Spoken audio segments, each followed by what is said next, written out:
K.R. Nelson, council member. Ben Lawrence, Mayor. Chris Estes, council member. Caroline Hale, council member. Mike Keller, Police Chief. Donna Davis, Chief Financial Officer. Chad Russell, Fire Chief. Jennifer McCausland, Assistant City Administrator. JT Klaus, City Attorney, with our Triplet Wolf and Garrettson Law Clerk Hope Faflick this evening. Les Mangus, Director of Public Works. Susan Renner, City Clerk. Mark Detter, City Administrator. That's our city clerk, by the way. Okay. I don't see any of our police chaplains here this evening for the invocation. Chris, would you like to lead us, please? Sure, thank you, Mayor.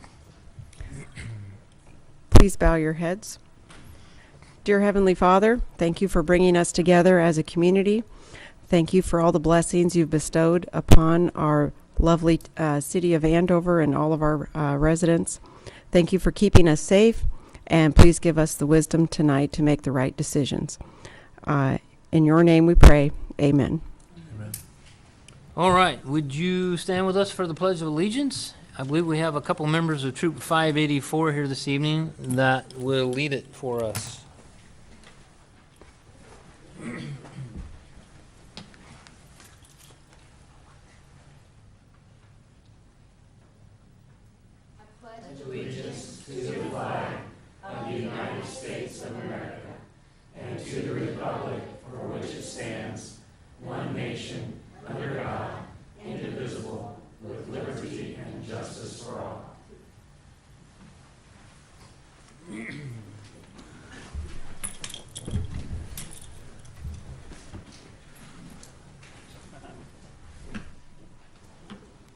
Item number 5 this evening is the public forum. Is there anyone here that wishes to address the council?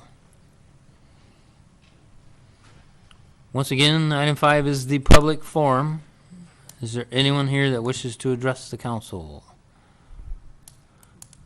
I will close the public forum and move on to the acceptance of the agenda. I don't see any additional agenda items tonight. Is that correct? Mr. Mayor, I would move to accept the agenda as presented. Second. Motion by CR, second by Troy to accept the agenda as presented. Further discussion? All in favor say aye. Aye. Any opposed? Motion carries. We'll move on to item number 7. We have several citizen requests this evening. First up is DL Underwood.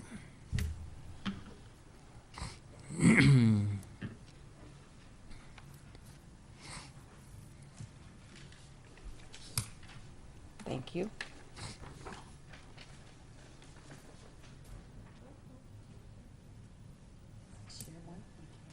Is this something we're all going to look at?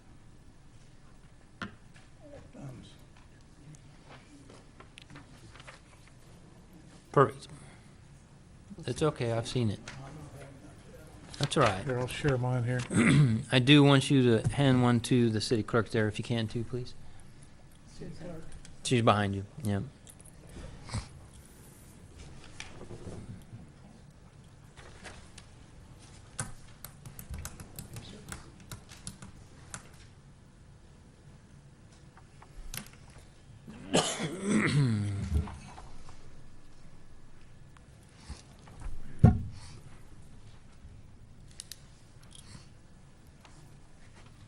I've seen it. I'm D.L. Underwood, and I live 342 North Lyoba in Andover here, and we just moved there in Beaumont Place in December due to my health and my wife's. We had to downsize. And the other night at the meeting, we looked at the bills that we have to pay there every month, and I noticed that the sewer bill was $777 for 22 units there. And they're all, most of the people live there are widows. It's single living there, and we wanted to ask the council to take a look at it and see if they could reduce that. Yeah. Do you say that's for 22 units? Yeah, it's about $35. 22 units there, you know, it's right south of the senior center. It's about 3 times as much as our water bill is there, and it's way higher than the maintenance for mowing and trimming and things that we're just concerned. Is that considered commercial or residential? I didn't hear that. I'm asking our staff member if that was considered a commercial type billing or residential. They are single-family residential attached. Single-family residential, so our standard rate for single-family residential is about $35 a month, right? So, you think it's too high? What you're saying? You think it's too high, the bill? It's the same rate that everybody else in the city of Andover pays. Thinks it's a little high. Now, I called some other small towns, and a lot of them are predicated on the amount of water you use is what the sewer bill would be. And that was the way it was over where I lived before I moved over there. But, That's City of Wichita's policy, I think. You lived in City of Wichita, right? Right across the county line there. but I would like to have the council look at this and see if this give us some relief there, help us out if we can. And they're all on fixed income, up in age, and I think it's kind of tough on some of them maybe. And I forgot to tell you, but I want to thank you, council, for letting me be on here, and Mrs. Nelson over here that I called to put me on the agenda. We will take your comments under consideration.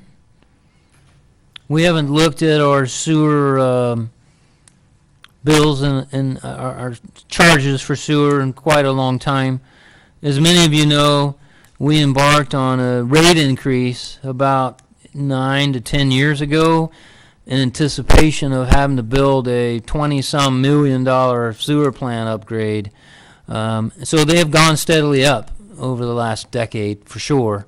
But we'll take your comments under consideration. Any correspondence on the answer, what you decide or anything, like have you sent it to the post office box, to the HOA and over here? We can do that. And I appreciate you listening to my concerns. And I think we have a, I have a question. This is coming as one bill, so these are individual units. They pay their own electricity, et cetera, but they don't bill and pay their own sewer? no, it's we pay a homeowner's dues over there, and each month, and that sewer bill is paid out of the homeowners as well as the water and the trash, and that's where it comes from. Okay. So in budgeting and planning for that, though, they were aware of that there was $35 per unit as a monthly sewer bill? I don't think too many of them were aware of that until the other day when we got the bill to look at it, sat down and divided the 22 into it and found out, it was around $35 a month. Okay, so, but I mean, this has been going on for, that development's been there 5-6 years at least, if longer? Yeah. 50, okay, so 10, it's been there 15. a long time, so you have somebody that's become more aware of it, I guess, but I mean, this has been the normal process then, that it's group paid and then out of your homeowners is, and instead of being individually billed for trash and sewer and that kind of thing, correct? Yeah. It's kind of like George Washington said one time when he threw the silver dollar across the Potomac and he didn't make it. He said the dollar just don't go as far as it used to. So that's where we're at over there, Thank you now. And that bill has increased, what was it, about $27, and then now it's up to 35? I mean, it hasn't, I think we started just before 2010, and we were around 17 or 18 bucks. It has gone up to $35 a household. I would still say we have a pretty good deal. If Still much lower most single-family residents with your water bill from Wichita and sewer bill are paying less than $100 a month, and if you go anywhere in the country, that's a pretty good rate. I realize that Wichita, because they have more customers, could spread it across more people, but if you go to other small towns, we're much cheaper than Rose Hill on our water and sewer. I would Rose Hill Sewer's 55. Well, just the sewer alone, yeah, Donna could tell you, is probably $75. Then you throw in the water bill too. So I really feel like we're giving our residents a pretty good rate on water and sewer. If you look around collectively, I took one measure nationally that said 2.5% of median household income in your community would be about the appropriate bill for water and sewer. Our median household income is about $80,000 a year, which would mean roughly $2,000. I know that I don't water very much, but my water bill is about $45 a month, and then I get the sewer bill of $35, so it's less than $1,000. I mean, just think, if you consider all what we do, sir, in maintaining 113 miles of sewer line, treating 800,000 gallons of sewage a day with 5 dedicated employees solely to that thing, between what the EPA requires of us, which is the big thing, we've got to have pretty clean water going into that stream in order for us to pass standards. And these guys have done a great job with it. But I think everybody, we don't talk about wastewater much, but I think everybody in Andover can be proud of the job we've done upholding to federal standards and trying to give our citizens a reasonable bill in the process. Well, the way I look at it, like down the street, there's single homes, a family. There might be 5 living there, and they pay the same price. And here where we're at, there's one person alone in these small units. We probably need to continue this discussion over lunch, but the difference I would say is someone watering their lawn is having an individual good. Sewer being put in and not going to the streets and being treated, that's a collective good, and we all have a responsibility to pay for that. But I'd like to sit down with you and have a longer conversation, probably more than you want to hear, but I'd like to talk to you. Thank you anyway. All right, next up, we have Cub Scout Pack 584 for a request of the park, I believe.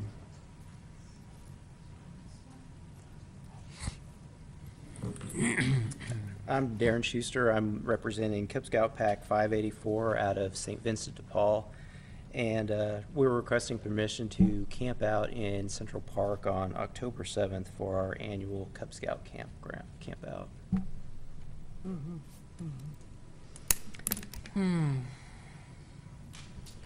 It's just one day? Yeah, You're it's staying just overnight? on Saturday. You're staying overnight Saturday? Yeah. Into Sunday? Yeah. What time were you planning on being in the park Saturday? And So we'll be there probably around 2 o'clock in the afternoon on Saturday. We've reserved the gazebo area for Saturday. And then we usually are out 8, 9 o'clock in the morning on Sunday. 8 or 9 o'clock? Okay. Council, what's your pleasure? Mr. Mayor, I would move to approve the request of Scout Pack 584 for the use of the Central Park area as requested. Second.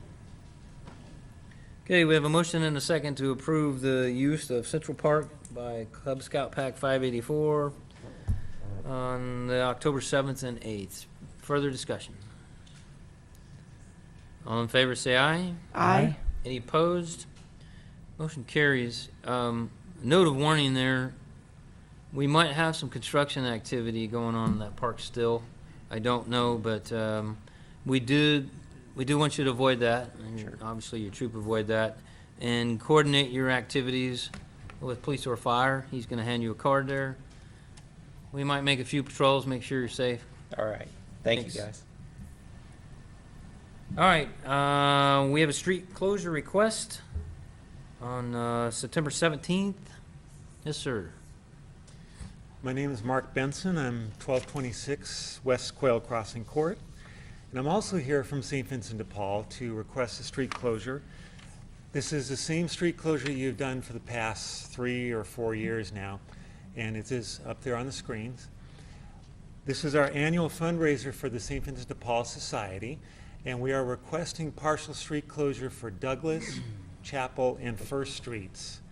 The walk is from 10 to 11, so we would request closure from 9:30 to 11:30. That allows us time to set up stations along the way and just to make sure that everyone's safe.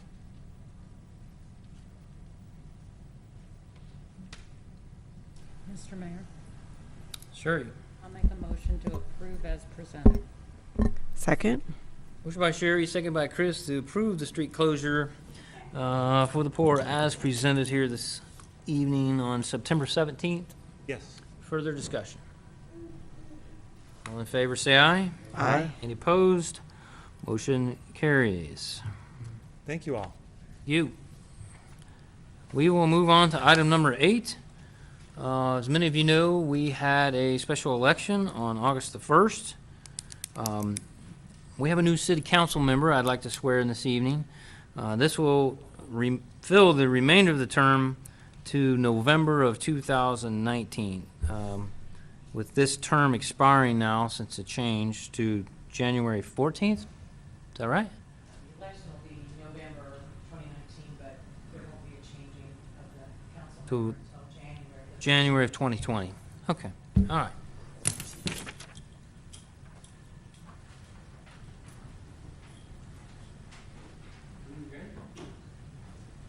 All right. Get you to stand close to here. Actually, let's switch.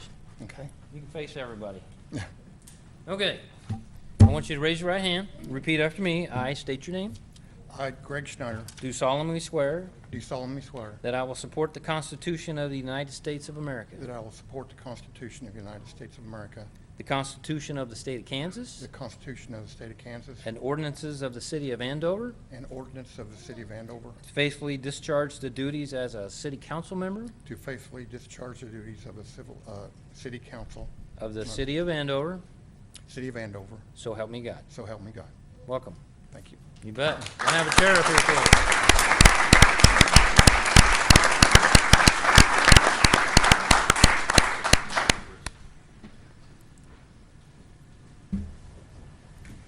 Caroline doesn't bite.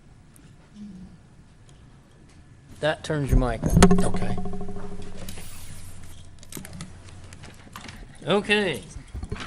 Well, welcome to the team, Greg. Thank you. It was a historic landslide election. How many votes? 83. 83 votes. That teaches you the importance of voting in the city of Andover. All right. Actually, I have another swearing in I would like to do this evening.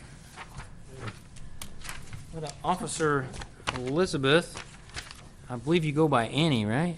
McCauley, come up and join me at the podium.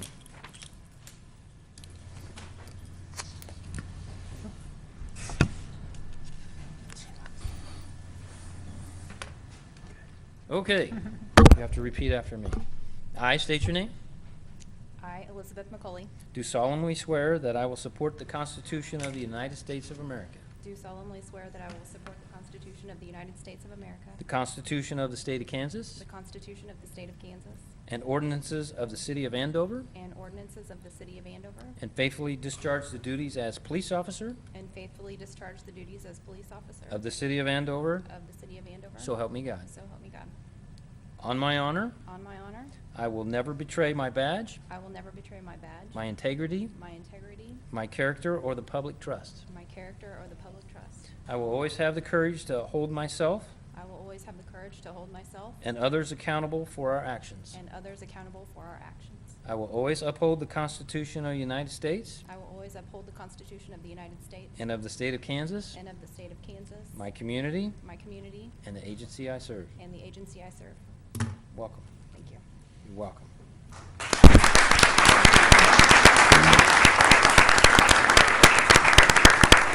Don't go anywhere yet. I'd like to take this opportunity to introduce everyone to our newest officer that the mayor just swore in. That is Officer Elizabeth Annie. She goes by Annie McCauley. Annie is a lifelong resident of the Wichita-Andover area, actually graduated from Andover High in 1998. She also has an associate's degree in administration of justice from Butler Community College and a bachelor's degree in criminal justice from the Friends University. She lives here in Andover, is married, and she is joined tonight here in the audience with her husband Jeremy and her two sons Nathan and Will. And we really are looking forward. She's already started her orientation and field training. Thank you. And around the 1st of October, she'll begin a 14-week academy up in Hutchinson, our state academy.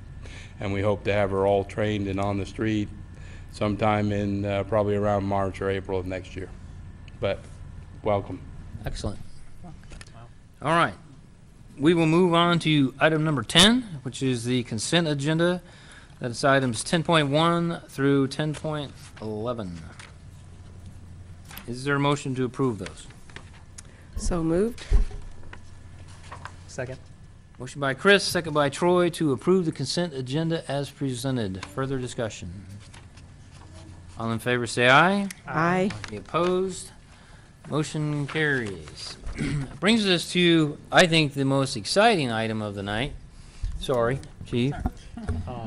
Second. I know. Okay, third most There you go. exciting. How's that? Item number 11. We're here tonight to discuss and consider an agreement to name the amphitheater in Central Park. As you know, we engaged LK Architecture to do the design work on this firm. Key Construction is the general contractor, and construction started actually last month.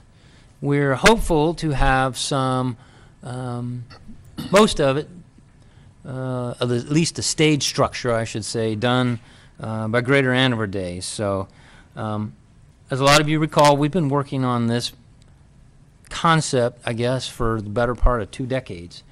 It's been on our last 2 comprehensive plans. Originally, it was designed to be about 300 to 600 person amphitheater located by the gazebo here in this park, and that has grown and morphed into the actual final conceptual here that will seat over 10,000 people. I think it's going to be awesome. I'd like to give credit a little bit to the CVB, the Convention and Visitors Bureau, for really stepping up and financially supporting the 5, we call them test runs, but the 5 major concerts we've had in this park over the last 5 years, and we believe that it is proven to be a very viable event center for the city of Andover. A lot of you know Andover doesn't really have a downtown area. We were looking to create a community gathering space, so if you will, and I think this really tops it off for the Central Park area. It's our goal and vision that Central Park will actually be the geographical center of the city of Andover one of these days, because we cannot expand west, and we're limited by our utilities to expand north and south. So we know we're going east, so hopefully this will be the epicenter of something cool for our community. Today's big announcement, though, is really concerning a community partner. And this community partner has helped us along the way. They bought us a police dog. They paid for the big Christmas tree that you see at hometown Christmas gatherings, and we've been discussing it with this better over a year probably. And tonight we're here to announce that Capital Federal will be the naming rights sponsor of the new amphitheater. Of a $1.5 roughly $1 million project, they're contributing half, a $750,000 commitment to be paid over the next 10 years. And I think that is amazing. And we're here to meet some of them and see if they have anything they want to say, and get this agreement approved. Before we do that, I also want to make mention, I want to thank representatives of Westar, and I don't know, there she is, she's back there. Westar has graciously agreed to provide power to this amphitheater with an in-kind donation of a power extension. That's 3-phase, and it's a very expensive wiring.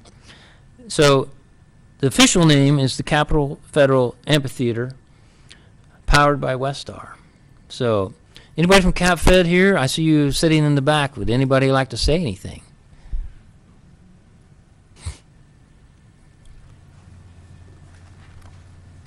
Good evening, everyone. I'm Rhonda Dennis. I'm the Regional Director, First Vice President for Capital Federal.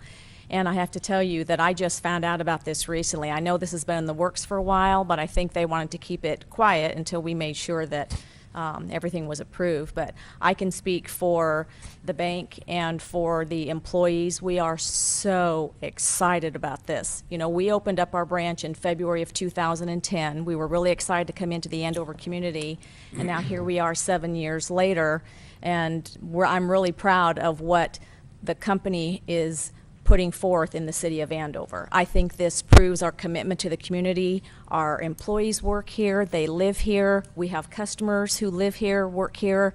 So I'm really excited, and I can't wait to see this opening. We've been looking forward to this for quite a while and just waiting for the right opportunity. And you're right, I think when we opened the branch, I remember we bought the police dog. I think it was Thor, I believe. And so we were really excited about a dog, but this is bigger. This is way bigger. So anyway, thank you again for your consideration, and we look forward to the partnership. Excellent. Thank you.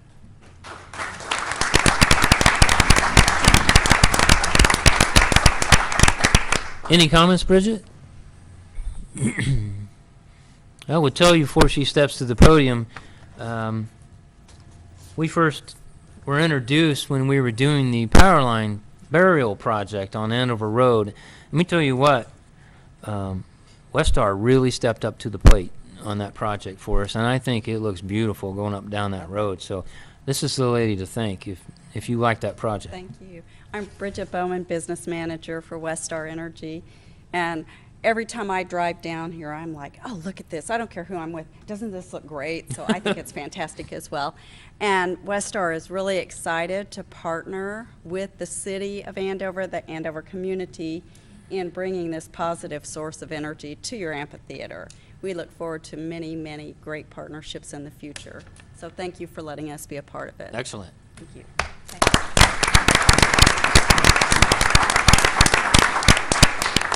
Well, that is about it, but I believe we have agreement that we need to approve in its final form. The council, as you know, we've discussed this up and down and traded back and forth, and I believe it's in fine fiddle now, and we need a motion to approve that agreement. Mr. Mayor, I'd like to make a motion that we authorize the mayor to sign the agreement. Second. All right. Motion by Troy, second by Caroline to sign the agreement with Capital Federal. Further discussion. All in favor say aye. Aye. Any opposed? Motion carries. All right. How many more items do we have here? Anybody need a break? Or are you good? Good. Good. Good, they say. All right. I now call special use case SU 2017-01. This is concerning property at 1023 West US Highway 54. Let's see. Before we proceed, I will ask the council if any of them intend to disqualify themselves from participating in this case because they have a conflict of interest. That would be a no. Has the city clerk received any protest petitions? All right. Nada, huh? All right. Ask the council members if they've all received unapproved minutes of the Planning Commission meeting for July 18th, 2017. We have. Okay. And then I will call on our zoning administrator for a report of the case and recommendation of the Planning Commission. At their last meeting, the Planning Commission held a public hearing on a special use for a plumbing and restoration contractor in the B5 Highway Business District. The outcome of that was a unanimous vote to approve with conditions that the outdoor storage for the contractor be screened both on the south and on the east. You'll see the aerial photo. South abuts multifamily residences, and on the east abuts Ruth Street.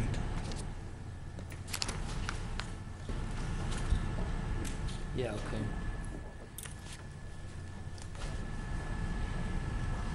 So they recommended approval. with these screening conditions? Correct. Okay. Mr. Mayor, I would move to adopt an ordinance approving the special use case SU 2017-01 for the establishment of a plumbing and restoration contractor in B5 Highway Business District to include the following condition: screening fence to be installed along the south property line and along the east property line where material and equipment are stored outdoors, as approved and recommended by the Andover Planning Commission and their findings and factors.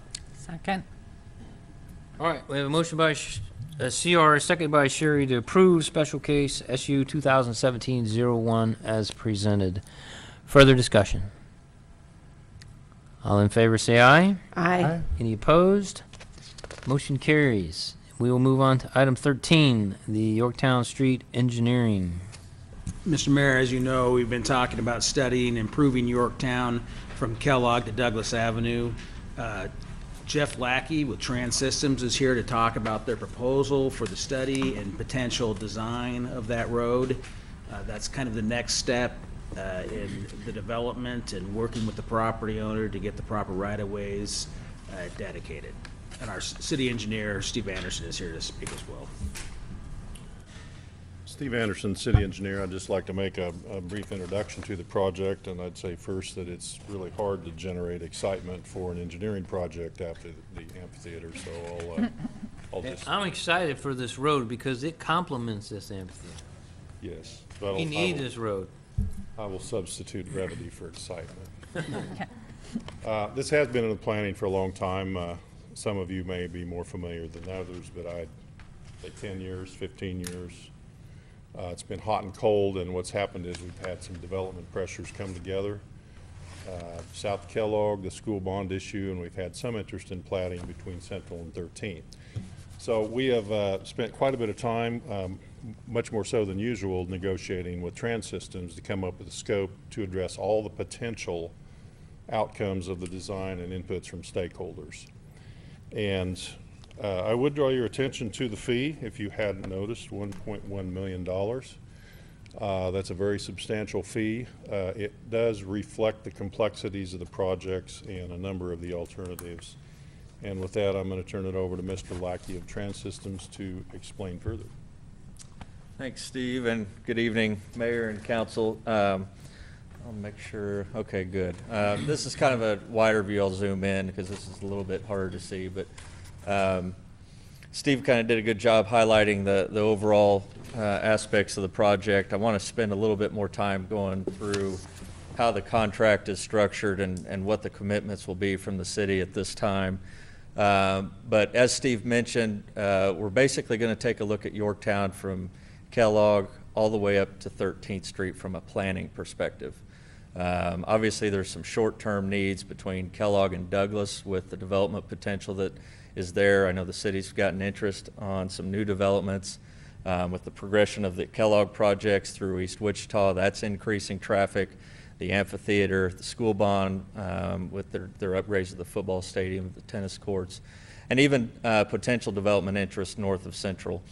So we wanted to take a global look at what does Yorktown Road look like if it develops. And that includes an alignment study and traffic. When it develops. When it develops, excuse me, when it develops. So we basically broke the project up into three main projects. First one is Yorktown from Kellogg to Douglas. That's on a short fuse. That's our most aggressive schedule because we know we've got developers interested in getting going immediately. They need this road for access. And then the second piece, and this highlighted area is kind of the overall area that we're going to look at. There's actually a platted right-of-way. This is from Douglas to Central. You can see it running along the school property, the park to the east. There's a platted route in there, but what we're going to do is make sure from a traffic perspective, from an access control perspective, understanding what the school's going to do with their development, we want to make sure that alignment's in the right spot. And then the third piece is it's a little bit of a longer term look at it. There's not the urgency that there is south of Central, But what does that connection look like to 13th someday when development occurs? There's benefits to taking a look at that now. One is getting out ahead of development, making sure the city has the right alignment they need. There's good fire and emergency services access that could be gained for Crescent Lakes by having a roadway up in that area as well. So we're going to take a look at all of that during the planning phase. So the way our contract is written, we're going to go forward with your approval tonight of a planning study. We have scope in the contract for design and construction management once the project gets to those stages, but those pieces of the contract are not activated without a notice to proceed from the city of Andover. So the only thing that the city is committing to tonight is this planning study.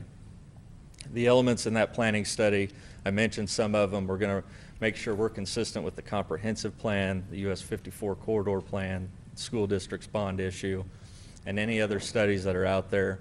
We're going to do traffic forecasting and modeling to make sure we're, again, providing the right access points along Yorktown. We're going to establish a right-of-way footprint, develop construction cost estimates so we can go forward and start budgeting for the construction phase of Yorktown, and then submit a planning study report to the city for approval. That will all happen before the city commits to a design phase and enters into agreement with that. So, as I said, the planning phase that the city is committing to tonight is $127,000, $532. With the design and construction management phases, we put fee ranges in the contract. And so the number that Steve mentioned, the 1.1 million, is the max end of each of those fee ranges to establish a budget for the planning, engineering, and construction management of the project. Again, the city's not committed to that tonight. The city would only commit to the $127,000. And then we would negotiate the fee once we know what the outcomes are of the planning study and what we know we are designing. And then a notice to proceed would be issued to go forward with that. So we want to give you an overview of how that contract is structured. The $1.1 million is large, but tonight you're only committing to $127,000, and you'll have the chance to negotiate those other fees later on. So that's a real quick overview of the project. I'd like to open it up to any questions you might have of. I have one question.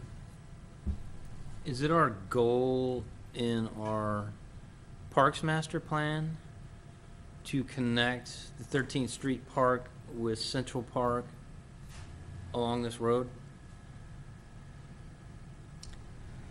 It's not necessarily in our park master plan, but it is in our comprehensive plan. In the comprehensive plan? So, as this road goes north of Central, and that's a very future conceptual piece, I mean, we're also considering a linear park, which council, I think you have seen drawings of immediately adjacent to this park, too. I just want to make sure we fit all the pieces of the puzzle together, so. Right. Because our original thought was 13th Street Park, this park, YMCA, will all be linearly connected, so. I don't have any problems with what you're doing. I think it's the right step we need to be going. We've always talked and gave lip service to another north-south road that can help alleviate a little traffic on Andover Road, and this is our chance to do it. It is important for the variety of reasons you stated. Development from Kellogg to Douglas is imminent, and the school, like I said, I'm assuming you're going to talk to their architects. Yep. We have platted areas in there, but we want to do something that makes sense. And they're moving fast. The amphitheater is being built, so I mean, we got some pieces here we need to get moving on pretty quick. So I would definitely support it, and I would look for a motion to approve that agreement with Trans Systems. Mr. Mayor, I had one question. Go ahead. The $1 million fee, is that usual to do 127,000 now, and then when we get the results, then we'll know what the next fee is? I understand that, but after we do the 127,000, we're not really going to go with somebody else. So how do we stop this from $1 million being $1.5 million, or we're in a box? Once it just seems like a fee creep. Well, so the way that will work is and it's kind of spelled out in the contract, but that fee range is dependent on a number of things: the size of the Right. road, how many traffic signals we have to design, Okay. size of path. We will know all those things, and so what we tried to do with the contract, there's a couple ways you can do it: not include the scope or include the scope for future Okay. work. We want to be as transparent as possible, get Sure. that scope in there. Here's what we're anticipating. Okay. The things that don't know at this time is the scope of the roadway that we're going to have to design. Once we know Gotcha. that, we'll negotiate with city staff. They'll have the opportunity to critique our fee, critique our hours, and then come up with a fee that's appropriate for the amount of work we're going to be doing. Okay. Again, that number is the max end of that. It will not be that at the end of this. It will be Okay. something less than that, but it's establishing the budget for the project. Okay. And I understand. Now, that makes more sense because you don't know what's under the ground and what you're going to find. Okay. Right. So we'll just approve it one part at a time. That's right. Okay. But It's not she right. started in on my question, but I think you opened it up a little bit more. You're saying that the 1,105,500, that figure, is the actual limit as to what it could be, and you think it might even be less, but that's we're saying now that is the maximum amount, and then we're just approving phases as it goes along. That would be if it was a 5-lane roadway from Kellogg all the way to 13th with traffic signals all the way up there. In all likelihood, that's not what we're looking at. But we wanted to make sure that, okay, we've got all of our bases covered. It's going to be somewhere less than that. Okay. So we tried to spell out what those variables are in the contract, so it was for transparency. I might state the reason for the confusion is that the suggested motion is for the $1,100,000. That's a maximum number for you. In all likelihood, it will be less than that. But to get this matter going forward, that is the motion that is proposed by somebody here this evening. So I appreciate the confusion there. Yep. Was that a motion? We don't have a motion yet. And therefore, Confusion over there. I would move to approve the agreement in an amount not to exceed $1,105,852 and authorize the mayor to sign the agreement. Second. Motion by CR, second by Sherry to approve the agreement with Trans Systems as presented. Further discussion? All in favor, say aye. Aye. Any opposed? Motion carries. Thank you. We look forward to Thank working you. with you again. Item 14, 2017 bridge inspection. Steve Anderson again. We're moving to much less glamorous projects. This is a routine and required maintenance that we have to do for federal and state regulations every 2 years. Trans Systems set us up in this program a couple of years ago. They have the expertise and would be a logical route to continue. I will point out that about 2/3 of the bridges in there are mandatory. The other third in the proposal are not in the program yet, but may be soon. And so we'd like to go ahead and, in terms of public safety and maintenance, have those inspected. So it's around $9,000. If you have any questions, please ask. I have a question. Go ahead. I was wondering, how often do we have to do this? Every 2 years. Every 2 years, then we inspect all bridges. Yes. Mr. Mayor, Chris? I move we approve the agreement with Trans Systems as presented. Second. Motion by Chris, second by Caroline to approve the agreement with Trans Systems for the 2017 annual bridge inspections in an amount not to exceed $9,137.35 and authorize the mayor to sign the agreement. Further discussion? All in favor, say aye. Aye. Motion, any opposed? Sorry. Motion carries. Item number 15, a motor fuel dispensing ordinance. We saved the best for last. I guess. Mr. Mayor and council members, back in 2000, between the years 2008 and 2010, the city of Andover experienced about an average of 114 gasoline thefts every year. After that, we started working with our local retailers and encouraging prepay, and we were able to get all of our retailers to use prepay, and we lowered those numbers. Between 2013 and 2016, we've gone down to, we've averaged 2 thefts a year, back from, just about 10 years ago where it was 114. Well, we've had another vendor come in town who has a policy they will not require prepay. And if you recall, a few months ago, I brought a proposal to you at a workshop to consider enacting an ordinance like other cities have, requiring prepay. And so that we could keep our numbers down. Already this year, our numbers are up 400% over last year, and the year's only half over with.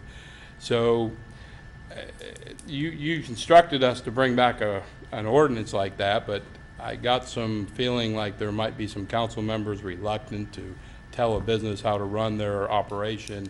So what we've done is, with JT's help, we've put together, he's written an ordinance that basically takes, I'm explaining this correctly, will modify our definition in Andover for thefts and would not include the theft of motor fuel from a business that does not require prepay. It would exempt that from our theft ordinance. And we would we wouldn't take those reports, nor would we investigate and expend our resources in investigating their thefts of motor fuel. So, am I missing anything, JT? No, I might explain it a little differently. Okay. What we're basically doing is, rather than decriminalize the sale of motor fuel without prepayment, we are decriminalizing driving away without paying for businesses that do not require prepayment. Now, to be very clear, businesses that do not require prepayment will still have a cause of action against people who don't pay. They'll still be able to sue them and collect their payment. But in the city of Andover, law enforcement will no longer accept the primary responsibility of tracking those people down, writing up, making the arrests. Now, here's the way this has been explained to me. 8 to 9 times out of 10, those reports, police reports and arrests go something like this. Oh my God, the kids were screaming, my spouse was on the phone, I forgot to pay, I'll drive right back, I'll pay, I have the money. Nonetheless, once the report is made, you have the report of theft. This ordinance is a little complicated and it's not perfect. There's still the question of whether or not there's a state law of theft involved, and in fact whether or not the county sheriff will want to enforce that law. But basically the theory that the chief presented to us and what we've tried to craft is to redefine the theft of motor fuel so that if people aren't going to require you to prepay, it's their business. It's their business. They can require you to prepay or they cannot require you to prepay. But if they don't require any prepayment and they let you fill gas and you drive away, it is not going to be a priority for the Andover Police Department because there's not going to be a violation of the municipal code. In much the same way, negligence or a tort of theft is not a violation of state law. The tort here would rise to a civil action but not be a violation of the municipal code chargeable in municipal court. It needs to be undertaken lightly. And I think it's a little bit crafty, but I do think in some respects, it's better than telling a business how they have to run their business. They can make the decision, and if they want to not require people to prepay, that's fine, but if they have a drive-away, don't expect the SWAT team to show up to track down the person who drove away, because it will no longer be a crime in the city of Andover. To be very clear, you might ask, well, why wouldn't a vendor want to charge for prepay? And we do not have a study on this, but the initial conclusion is that as a nationwide study, some vendors have concluded that their drive-away costs and theft costs are less than the benefit of having people come into the store and pay after they've filled their gas, where they might buy a Mountain Dew and or a soft drink and or a hot dog and or a bag of chips and or whatever they sell in these establishments. And so with police response, they're able to collect on most of those, and so they have determined that as a rule of corporate business, they're not going to charge people to prepay. That's fine. What we tried to craft was essentially a decriminalization of that. Again, it's not perfect in that I think there is still an argument that there may be a state law that has been violated, but the city of Andover will no longer have a municipal law to enforce that would be a priority for it, and therefore will advise that you don't have to require prepayment, but if you don't, we're not going to make the arrests and process those thefts, because it's only illegal if you have a policy of prepayment if you're in the business of dispensing motor fuels. Now, again, lots of ideas here, and this was sort of a craftsmanship, but I'd be delighted It's to like try. inviting people to come fill up there and drive away, because they know we're not gonna pursue them. And this, the county's not gonna take, I mean, they'll take a call, and they may even file a report, but they're not doing anything. It's still illegal in the state of Kansas, and there are Who's there gonna there- investigate, there- prosecute? there are damages associated with theft. I'm just telling you that Who's gonna investigate and prosecute? The county? probably not in my experience. Let me ask you, Be blunt. can you give me an example of what gas station in town doesn't require? There's only one. There's only one, and I'd rather not be specific in that regard, but if you require me to, I will. No? I'm just not familiar with what And that they is. have, and if I told you that, that wouldn't be a good idea. But besides that, especially, Publicize it more. especially not after this ordinance is published. But no, if should you pass it, the thing of it is, in towns that have criminalized this activity, the same corporate sponsor will place up signs that say, because of the new city law, you must prepay. We would not require you to, but you have to now because the municipal government has required prepayment. I might inquire with the police chief just a second. Is this your recommendation that we adopt such an ordinance? This is an original idea. Other cities have adopted the requirement for prepay. Specifically, I'm familiar with one incident with this company where another city adopted this ordinance because of this same company. And then following that, they complied, started requiring prepay, but then they put notification on all their pumps saying prepay is required by the city of where they were. Part of the issue here too is they open themselves up. They don't want to require prepay, but then after they do have these gas runoffs, they're sending us, their loss prevention people are sending us letters to our investigators wanting to know what we're doing to investigate their theft. When they, in our idea, they're So what you're doing here is you're recommending decriminalizing the definition of theft and then waiting for that particular company to come back and say, hey, you need to make a requirement to prepay. I know, I don't think they will. They're gonna do that. No. Their policy, and they're a large chain in many places, their policy is they do not want prepay. Okay. We're- So this we're- is kind of taking the heat off of you and your staff. Well, it's the waste of resources. JT kind of hit on this. Even when we do, we're expected to follow up because it's a theft that occurred in our city.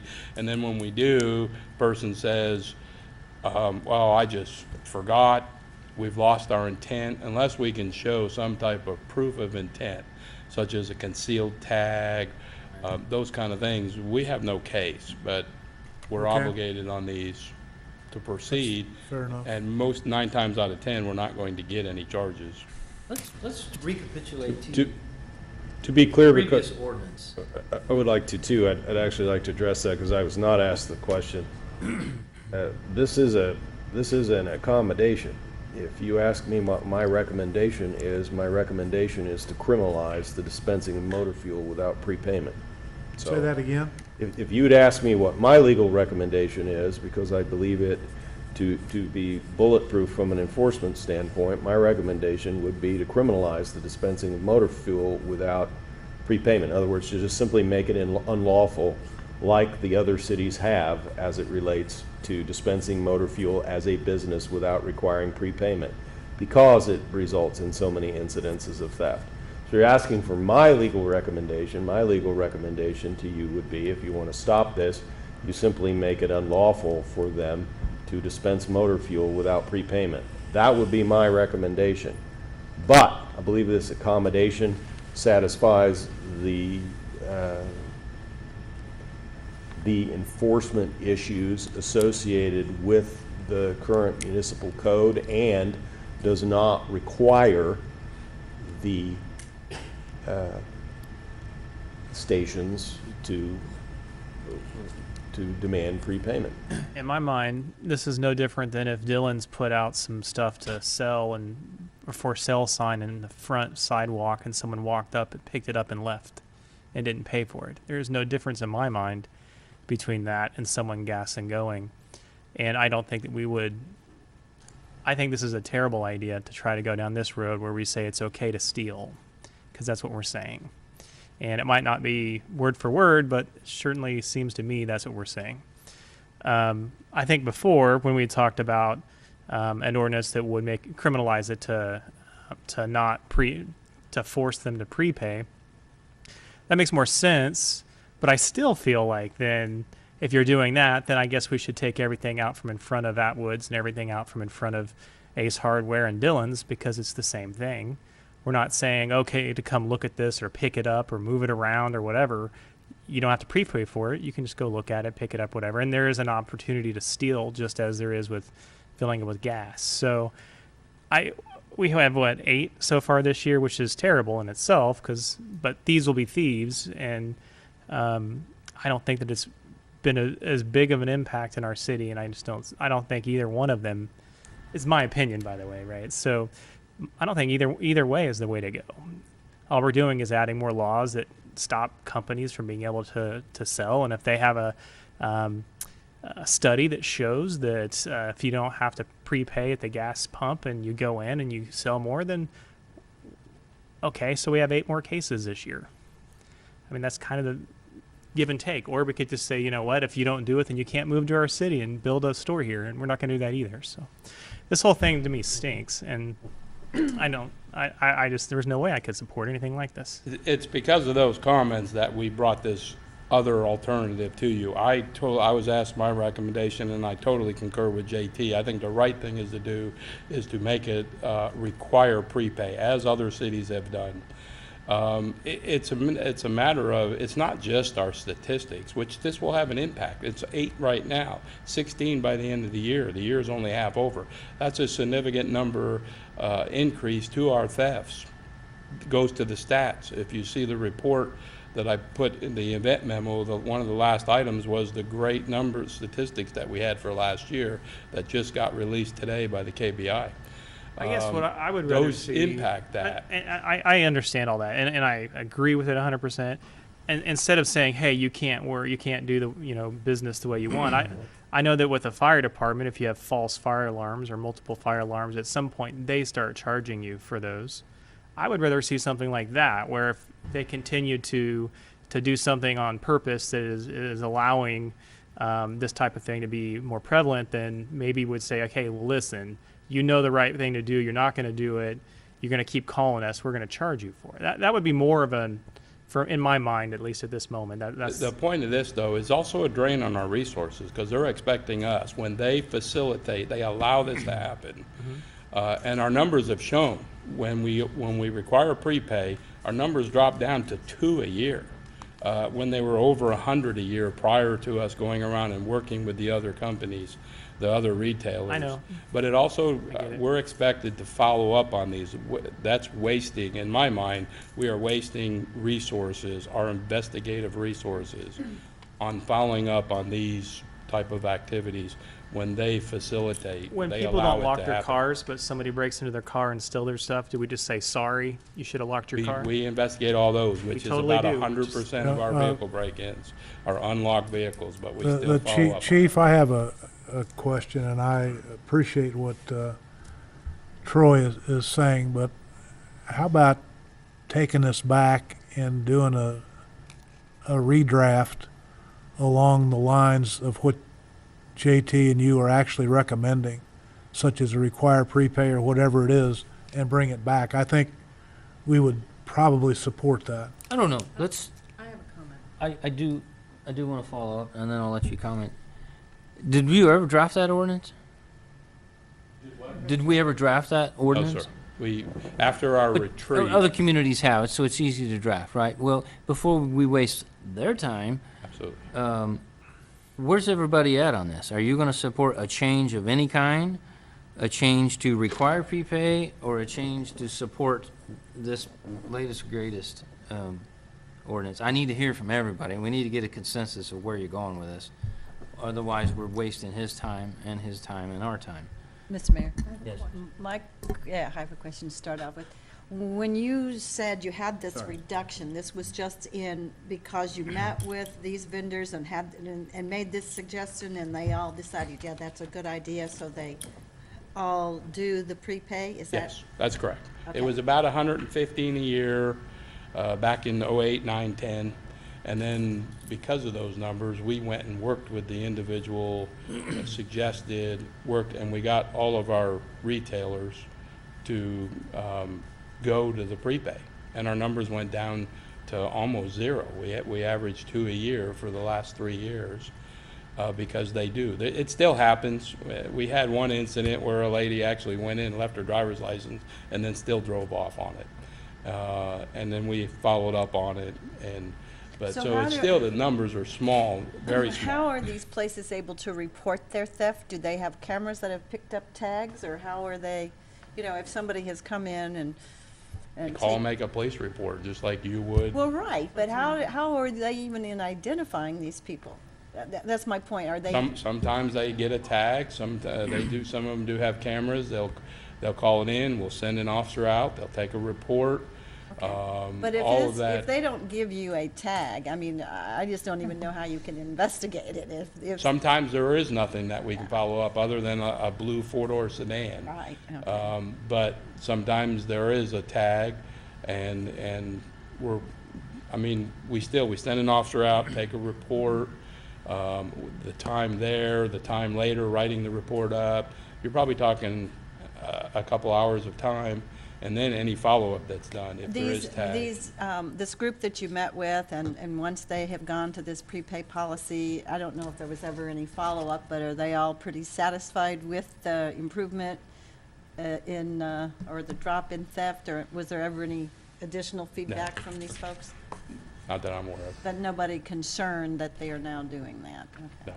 No, that was And back this in- company that doesn't want prepay goes along with it when they have to, they just post a little sign saying, municipal government is forcing us to Right. do this. Okay. Sure. I just wanted to clarify something. I had a question for you, Chief. What you're saying is this prepay isn't costing the business anything. They feel it is. Pardon me? They do feel it is. They feel But that it is. but I mean, it's not like they have to pay something to make their to do something differently. They just feel that they're make more money selling stuff by letting people come in. That's the purpose for this suggested proposed ordinance. If they want to continue to that, let them continue to do it. We're just not going to take the reports when people don't come in and pay. We're still going to do it for all the Before others. this horse dies, can you tell me where you're at specifically, individually, please, so we can decide where we're going? Yes, I can. I want to support the requirement to prepay Okay. because this is a huge Likewise. waste of resources. Likewise. And That's you can 3. post my name on the machine that I'm requiring it. I don't care. I fall that way too. To support Prepay for me. requirement. And I don't, but that's. I know. Bring it back. Rewrite the original orders for requirement. Bring it back. Okay. Thank you, Mr. Mayor. We'll make the You adjustment. can punt this ordinance, whatever this hybrid thing is you developed. The Very ordinance, carefully crafted, I'm sorry. the ordinance you're requesting will actually be much easier than this one was. Right. Okay. Member items. Troy, you want to start us off? Sure. Every year, INFO asks that people volunteer to go do counts where they actually physically count people on bicycles and walking. And so they're looking for volunteers. If you go to wampo.org, WAMPO.org, there's a place on there, and maybe I can get. Can you bring a lawn chair and a cooler? You can certainly do that. Are you up for it? I don't know when it is, but September 21st and the 23rd. I'm out of town. Oh, right. I'm actually out of the country, but that's fine. Anyway, they really do. They Keep have that only in about mind. half the volunteers they Dang. need. They need about 1,000 more, I think, is what they said, which is a lot. But there's a lot of walking and bicycle paths in Wichita and in surrounding areas. So definitely something. And then the other thing in Wampo today, I'm sure you already know, Les, it's the Planning Workables or Walkable Places Workshop. Are you already attending? Yeah, that's it. I would like to welcome Greg Snyder. Welcome, just an additional. And that's it. Sure. I also would like to welcome you as a council member and good luck to you. And I'm hoping you're here in a few months. Oh my God. I also would like to thank the city attorney JT and Jennifer for all of their effort, and the mayor for their negotiation and efforts for the cap-fed agreement. We've spent a lot of time on that. You did a first-class job, and I thank you all very much for what you've done. That's all that I have. You could be proud of that thing. I have nothing new besides welcome, Greg. Thank you. And good to see you. And I'm the liaison to the schools. Do you have liaison positions for Greg? You know, I kind of reassigned them and Okay. shuffled them, and I think what I will do is wait until the elections in November. I'll probably just leave them the way there is. Greg, if you have something of particular interest, we assign council members different departments or different liaisons to different committees and different things. If you have a particular interest, let me know. It's not a problem. We could switch them around. We could do all kinds of things, but my intention was to wait until it'd be January, I guess, to reassign, shuffle up the liaison position, so. People do fight over the wastewater liaison. Oh, you're trying to dump that on me, aren't you? No, I'm joking. I've already Okay, dibs well- on that. I'm a little slow on the uptake. I got it finally. I'm done, thank you. Caroline? I would also like to welcome Greg, and we look forward to having somebody, to have a full bench here. I know we're all happy for that. Other than that, I don't have any new items. And I'm glad to be here, and I have a lot to learn. I don't know too much about city government, but I'm willing, and I'm glad to be here. You'll pick it up fast. Yep. It just comes down to right and wrong, Common sense. And Pretty much. just don't screw it up. That's easy. Staff have anything else? Mr. Mayor, if I may, I'll keep it brief. You remember that we're using Citigate as a consultant for our master fire plan. Right. They're coming for their site visit September 12th, 13th, and 14th. And the folks that are going to be here would love to meet with council members while they're here. So myself or Felicia will be getting a hold of you, and we want to make sure that we don't have more than 2 at a time. But if we could pair up, that would be great. He has a really short time that he's going to be here. So I'll be getting with you. Yeah, I was just going to ask, could you put that in an email so I can mark a calendar kind of thing? Absolutely. And I'll give you multiple times to choose from to try to make it easier for you. Anything else? Let's get out of here. Mr. Mayor, I move we adjourn tonight's meeting. Second. Motion by Chris, second by Caroline. Further discussion. All in favor say aye. Aye. Any opposed? We're adjourned. Good meeting.